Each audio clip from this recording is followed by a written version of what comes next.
voorfront is. Nee. Maar Markus 14 vers 27 tot 31. Toe sê Jesus vir hulle, julle sal almal van my afvallig word. Hy sê dit nie vir die skare nie. Hy sê dit vir sy mense, vir sy disippels, sy inner circle, sê hy dit vir. Julle sal almal van my afvallig word. Daar staan immers geskrywe, ek sal die herder doodmaak en die skape sal uitmekaar gejaag word. Maar nadat ek uit die dood opgewek is, sal julle vooruit gaan na Galilea toe. Petrus het vir hom gesê, al sal hulle ook almal van u afvallig word, ek sal nie. Ek sal nie. Jesus sê toe vir hom, dit verseker ek jou, jy sal vandag nog, in hierdie nag, voordat die haan 'n tweede keer kraai, my 3 keer, nie 1 keer nie, 3 keer verloon. Maar Petrus het nadruklik gesê, al moet ek saam met u sterwe, ek sal u beslis nie verloon nie, en al die ander het dieselfde gesê. Hierdie is mense wat Jesus fisies geken het, in die vlees, nie, en het hom gesien. Hoeveel disippels, as ons Markus en Matteus en Lukas, nie Johannes nie, Johannes is bietjie anders. Hoeveel disippels is by die kruis? Niemand. Petrus staan om 'n vuur, na al die dinge gebeur het na hier, en hulle vra vir hom, is jy nie een van die mense wat saam met die Galileër hier gekom het nie? En toe sê Petrus, nee, ek is nie. Sê dan nie, maar dit klink so, jou aksent, basies wat hulle sê is, jou aksent klink soos 'n Galileëse aksent. As jy nou die teks lees, dan sê jy sien, hy sê, Petrus, by wyse van Petrus se spraak, kon hulle aflei, hy kom van Galilea af, want hulle het 'n ander aksente gehad, soos iemand van die Kaap, nee. Dat het ons dadelik op. 3 keer verloon Petrus vir Jesus. 3 keer. Hy sê anders as Judas nie, hoor. Ons dink altyd Judas was die groot bedrieër. Ja, hy was, dis heeltemal reg. Hy het Jesus uitverkoop vir geld. Maar hoe is Petrus anders as Judas? Dis nie anders nie. Petrus het nie die geld gevat nie. Geld was dalk nie Petrus se oriëntasiepunt nie. Petrus wou veilig bly. Petrus het dalk ge-worry oor sy image. Hy het sy eie lewe, sy eie welstand, sy eie vryheid bo dit gesit. Maar hy is nie anders as Judas nie. Petrus, die groot verskil kom in is, Petrus gaan vra vir vergifnis en Judas laat toe dat sy skuldgevoel hom verteer. Dis 'n ander preek vir 'n ander dag, hoor. Om Petrus en Judas te vergelyk. En wat skuldgevoel kan doen. Skuldgevoel. Maar dit is die groot ding van bewonderaars. Die dag wat dinge nie meer gaan soos wat ek wil hê dit moet gaan nie. Die dag wat Jesus nie meer so lekker in my boksie inpas en dinge gaan nie meer so goed nie. En God maak nie meer heeltemal sin nie. Nee, dan is hierdie nie vir my nie. Dat hierdie godsdienst ding werk nie vir my. Ek is kwaad vir die Here. Daar gaan in ons almal, en baie van julle se lewe het dit al gebeur. Dit het al baie in my lewe gebeur, en ek is seker in baie hierso. Het daar al 'n oomblik in jou lewe gekom waar God nie sin maak nie, waar dinge wat gebeur nie sin maak nie, en jy vra, hoekom Here gebeur hierdie ding, en jy kry nie eens 'n antwoord nie? Hoekom gebeur hierdie met my? Hoekom gebeur hierdie verskriklike ding met my? Hoekom is ek siek? Hoekom gaan ek deur 'n egskeiding? Hoekom dit? Hoekom dat?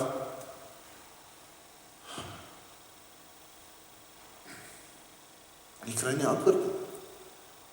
Maar jy besef, ek moet aangaan. Jy besef, ek weet nog nie, maar ek vertrou. Dan is jy 'n disipel. As jy deur daai moeilike tyd gegaan het, en selfs al was jy kwaad, selfs al was jy onseker, en het jy nie verstaan hoekom dinge gebeur nie, het jy ten spyte van daai gevoel, het jy gesê, maar nogtans kan ek nie wegstap van God af. Want daar moet 'n groter prentjie wees wat sin maak. Dan is jy 'n disipel. Dan is jy nie meer 'n bewonderaar nie. Die laaste ding, dan is ek klaar. Laaste slide. 'n bewonderaar boots nie vir Jesus na nie. 'n bewonderaar sal sê, Jesus is 'n nice persoon. Jesus was 'n goeie mens. Hy was miskien selfs goddelik. Maar wil ek soos Jesus wees? Wat sê Paulus in 1 Korintiërs 11, volgende slide. Volg my voorbeeld, soos ek die voorbeeld van Christus volg. Julle sal met my saamstem, dis die teenoorgestelde van die ryk jong man, nee. Jesus het gesê, volg my. Dis wat dit eintlik beteken, daai woorde, volg my. Wat beteken volg my? En as ons sê, 'n disipel is 'n volgeling, as Jesus sê, volg my. Dit kan nie beteken, okay, jy gaan Jerusalem toe, ja, alright, ek volg Jerusalem. Dis nie wat dit beteken. In sy wese, in sy essensie is 'n disipel 'n nabootser. En ek wil so ver gaan as om te sê, 'n nabootser is 'n sinoniem vir 'n disipel. As 'n disipel 'n volgeling is, dan is jy 'n nabootser. As jy vir my moet vra, Chris, gee my 'n ander woord. Kom ons, disipel is 'n baie godsdienstige woord en volgeling. Geef my 'n ander woord vir disipel wat nie volgeling of disipel is nie. En dan sal ek vir jou sê, nabootser. 'n nabootser. Dit is 'n disipel. Iemand wat Jesus naboots. En dis 'n stupid ding, nee, daai what would Jesus do? Dis 'n dom ding, maar baie keer moet ek, het gaan nie net oor what would Jesus do in 'n moeilike omstandigheid nie, maar dit beteken om in my hart en in my verstand soos Jesus te wees. En dis hoekom Paulus sê in Galasiërs, ek is dood, die ou mens is dood, maar Christus leef in my, ek is 'n nuwe mens. Ek sluit af hier.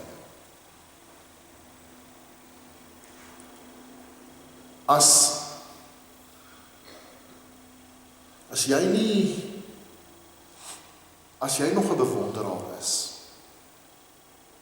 Jesus gee nie op bewonderaars.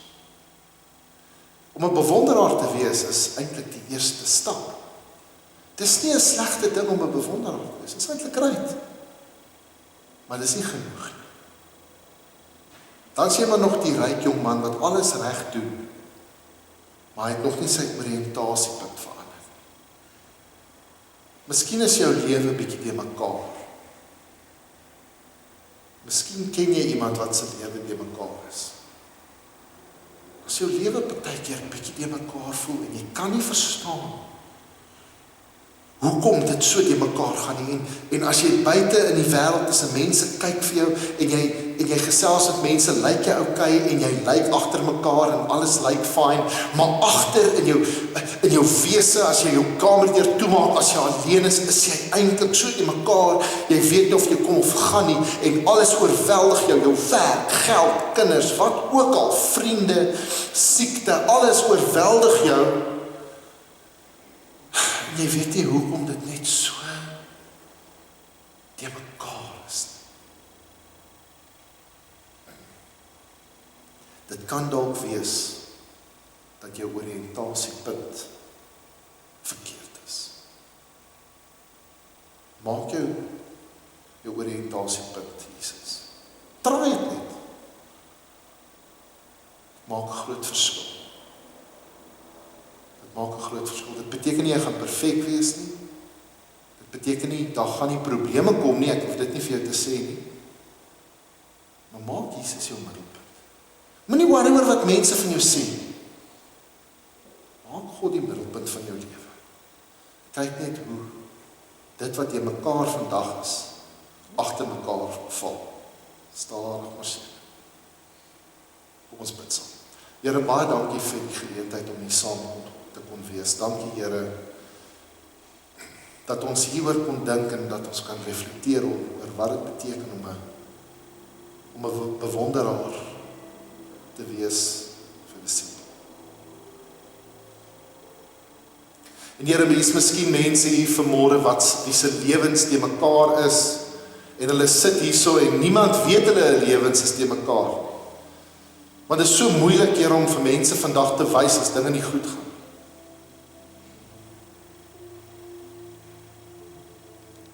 Here, as die mense is wie se lewe te mekaar is vanmôre, vra ek, Here, gee hulle die krag om U hulle oriëntasiepunt te maak, sodat hulle ware disippels, ware nabootsers van U kan wees. Die eerste stap om 'n disipel van U te wees.